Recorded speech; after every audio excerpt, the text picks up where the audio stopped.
எங்களுடைய அந்த இந்த டிராஃபிக் அவேர்னஸ்க்காக ஒரு வீக்காக ஒரு ப்ரோக்ராம் பண்ணியிருந்தோம்.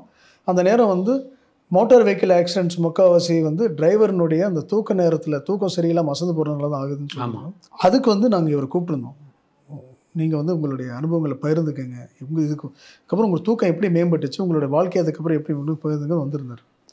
ஸோ இதுக்கு எதுக்காக சொல்கிறோம் அப்படின்னா, அனாட்டமி ஆஃப் ஸ்லீப், இந்த மேல் மூச்சு பாதையில் இருக்கக்கூடிய தடைகள் நம்மளால் கண்டறியப்பட முடியுது அப்படின்னா அதை எளிதில் நீக்கக்கூடிய மினிமலி இன்வேசிவ் முறையில் அதிகமாக வெட்டுறது, வெளியெல்லாம் கார் தெரியாத மாதிரிலாம் இல்லாமல் உள்ளே வச்சு அது சரி பண்ணக்கூடிய நவீன யுக்திகள் வந்துருச்சு.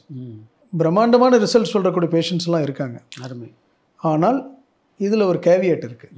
என்னன்னு பார்த்தீங்கன்னா, நீங்கள் வந்து புகைப்பிடிப்பவராக இருந்தால், மது பழக்கம் உள்ளவர்களாக இருந்தால் இந்த சர்ஜரி சக்ஸஸ் ஆகாது.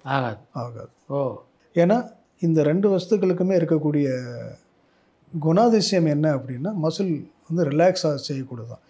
நீங்கள் எவ்வளோ தான் சரி பண்ணி வச்சாலும் மீண்டும் மீண்டும் நீங்கள் ஆல்கஹால் எடுக்கிறீங்க. ஒரு பேஷண்ட் இருக்காங்க, ஒரு தமிழர் தான். அவங்க வந்து வெளிநாட்டில் ஒரு இடத்துல இருக்காங்க. அங்கே கிரிக்கெட் அதிகமாக நடக்கக்கூடிய இடம். ஸோ அவருக்கு நம்ம ஆப்ரேஷன் பண்ணியிருந்தோம்.